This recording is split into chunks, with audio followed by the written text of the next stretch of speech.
Yes, guys, we're doing another huge giveaway because we're giving away 500 XRP if this video can get 2,000 likes within 24 hours. If you want to enter, all you have to do is make sure you press the like button, make sure you are subscribed, and make sure you comment something down below, and that is it. Your comment is your entry ticket, so don't forget to do that.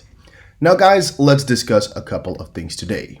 First off, Ripple aims to become the Amazon of cryptocurrency world. Ripple is working to explore new use cases for its blockchain network. And now, the reason I wanted to go over this article is because it's not the first time we have thought about this, heard about this, and even, just spoke about this in the channel itself, not just on Twitter. Because Ripple has been telling us for a very long time that they want to be like Amazon in the sense that they sold books first, and then they headed over into different verticals. And Ripple most likely will follow the same path where these cross-border remittances and things like that are going to be their first vertical, and afterwards they're going to be heading into a little bit of a different direction, maybe still surrounding payments, maybe still surrounding finance to stay a fintech company, but I don't really know exactly what their plans are, because theoretically speaking, Amazon has all sorts of companies under it right now, and that also depends about what Ripple's strategies are surrounding mergers and acquirings, or however you want to say that, acquiring. Because are they going to be acquiring a lot of companies not involved with what they do right now? Is another question I have. I mean, we know they acquired a chunk in MoneyGram, but what other companies does Ripple really own or have a good stake in? I mean, XRP2 is their subsidiary.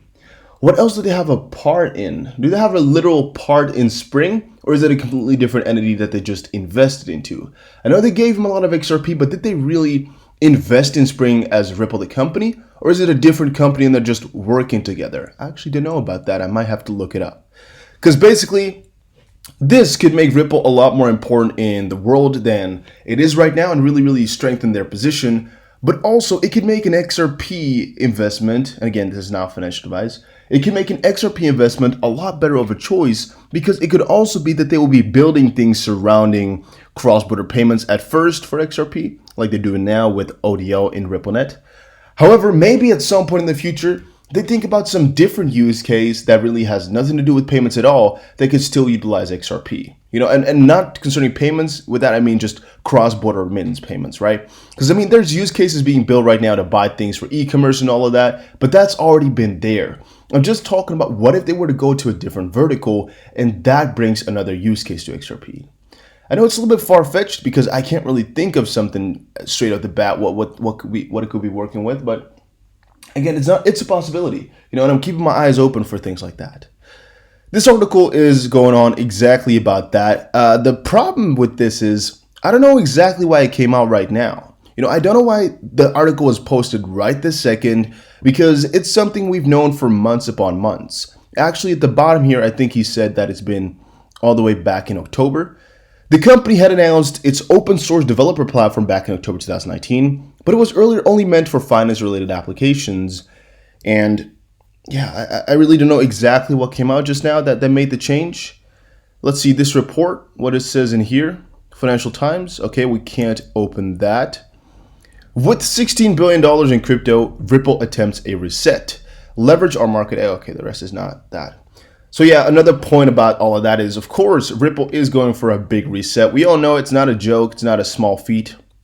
But here it says, according to a Financial Times report, Ethan Beard, the head of Ripple's developer efforts, said they were moving from writing checks to writing code, implying that the company was planning to go big on promoting the creation of new applications on the Ripple network, which, in my opinion, is just the start of everything. We know it's going to be happening. We know exactly how they're trying to be doing it, the same way as Amazon. It's just a question of what exactly is going to be the next vertical and whether or not they want to finish one before going to the other, or if it's going to be like I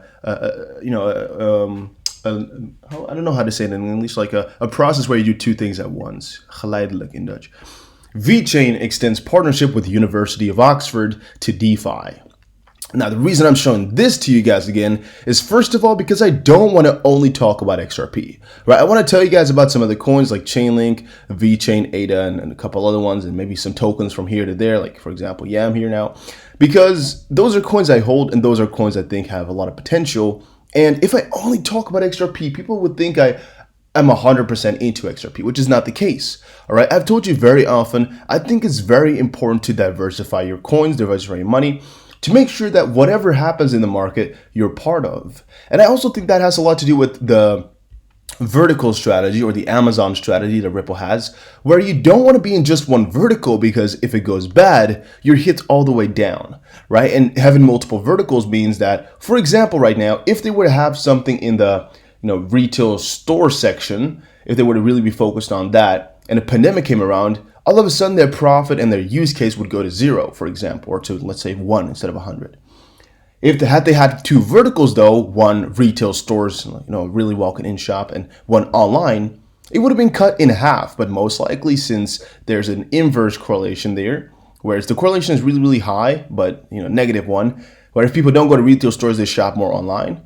It could have actually gone to, let's say, for example, 70, 80, or even sometimes 110 from its original point. Meaning in this case here, two verticals could have increased their profits tremendously had something happened. And it's not always the case, sometimes you can lower it, but it's the same thing with holding coins, You don't want to hold just one coin because what if something bad happens? And guys, it's not like never something bad can happen. Here's another example of exactly that. YAM token, something I'd never really heard about before, or never at least held or bought, drops from $167 to 80 cents in a day after critical bug report. Yes, guys, that is scary to read. All right. Yes, that is scary to read. Yes, that is pretty strange. But let's see. A bug was found in the YAM protocol code last night, and this led to an unintended YAM token supply growth and a loss of control over decision management. However, the problem was fixed by delegating 35,000 coins to a third-party pool, and YAM Finance said on Twitter, "We have found the bug." Let's quickly check here. "We have found the bug in the rebasing contract. Please read below. All funds in staking contract are safe, as this is an unrelated part of the protocol. User YAM balances are also unaffected. And despite the approved decision, YAM developers recommended supporters of the project to withdraw tokens from pools, and the token price immediately reacted to this report with a drop from $167 to 80 cents within 2 hours. This caught the crypto community with devastation, making many investors of crypto lose a chunky size of their wealth. The creators of YAM called their project an experimental protocol with elements of programmable money emission and management. It allows users to receive tokens through deposits in 8 staking pools. Everyone can get YAM digital assets with several tokens including Comp, Lend, Link, and Maker. The distribution of the project's crypto, according to the project's blog, began yesterday." Yeah, guys. Okay, I'm gonna say it out loud here. It's not really bad because I don't think a lot of people spent too much money on this just quite yet. However, it is bad because it just shows once more that a lot of these projects which you might believe in could be gone any little second, were a vulnerability to be found. And that's why I always say with Bitcoin and things like Ethereum Classic, which has really been prone to a lot of 51% attack issues, they're really scary, all right? And even Ethereum up to this point, because of proof of work or any system really that's just quote unquote hackable with a lot of money. Now, I told you guys before about XRP and how it works differently, where you need not only money, but you also need to take over people, or at least you need to take over some guys from the trusted list, to make it simple, which is a lot more difficult than just amassing a ton of money and taking it over hostily, in a hostile fashion, just purely with money. All right, you don't need to form any bonds, you don't need to do anything, you just need a lot of money. A lot of money, a lot of money, yes. But in the end, guys, you'll take it all back. You'll make it all back by shorting Bitcoin. I told you guys about that before. And also, maybe you can make it all back with double spending. I don't think so, though, because the price is going to drop tremendously if people find out that the network was being attacked. However, it is not the way that every coin will do good forever. We all know it. But here's just another critical example of one coin having a small little bug and all the way becoming worthless because, well, if it doesn't look like your money is going to stay or anything like that, and people recommend you to get your money out, people will do that. And yeah, you might lose all the money, you might lose all your support, you might lose all your community. And I don't think it's going to happen to XRP. I don't think it's going to really happen to Bitcoin anytime soon either. But it's something to be wary of and why you should be diversifying. Had you been all the way into this token only, which might not even have been a possibility theoretically, but it's about the idea. Yeah, you could have lost all your money. All right, VeChain extends partnership with University of Oxford to DeFi. And guys, VeChain is just on a really big roll. They've been getting great after great after great partnership going on. And I can't really say anything negative about them, which is also why I would like to showcase them more often, to showcase once more that this stuff that they're building here is insane. And them getting another great foot into the DeFi sector is just showing once more that they're prepared to really adapt to any single thing out there. And I think VeChain is going to be one of the biggest, all right? I really think so.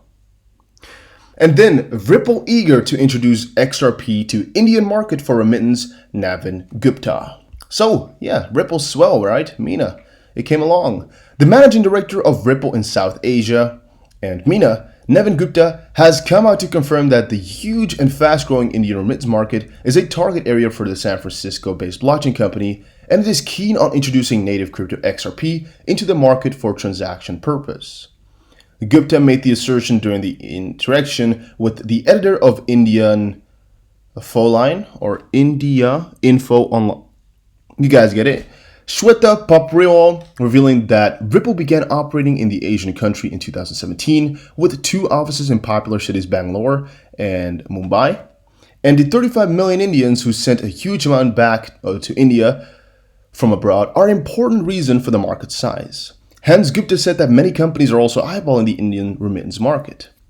The Ripple managing director said the archaic and costly means of transferring money abroad goes not less than 7% of the original money value for each transfer to India, and thus Ripple plans to revolutionize this market. Guys, we all know, I don't have to read for you what Ripple stands to offer with ODL. We all know it, right? It's taking away the friction, and it's making sure that the money you want to send home is really going to be sent home instead of going to some big corporation or to some really freaking huge fees. Also to make sure that it always stays cheap. It stays cheap, it stays fast, it stays transparent. That's all the goals that Ripple's been having. And here at the bottom, Gupta's perception on possible Indian government crypto ban. Any crypto ban will be temporary, all right? And even though there might be a crypto ban, I think Ripple can circumvent that to some way, shape, or form, where they can still then work with just RippleNet without ODL or things like that, which might not be that positive for your XRP price. But in the end, it could help change billions of people's lives. And thus, I'm not going to say it's a bad thing or something we should be against. Even a crypto ban, it could still operate perfectly fine. And thus, I'm not even worried about things like that, which I don't think you guys should be either. Because again, it's about the bigger process. If Ripple does well, XRP will do well eventually anyway. So it all doesn't matter. These small little teeny weeny bits, it's going to be golden, guys. But all right, that was it for this video. Hopefully you all enjoyed it. If you did, make sure you press the like button and subscribe. And I will definitely see you guys again in another crypto video. Take care, everybody.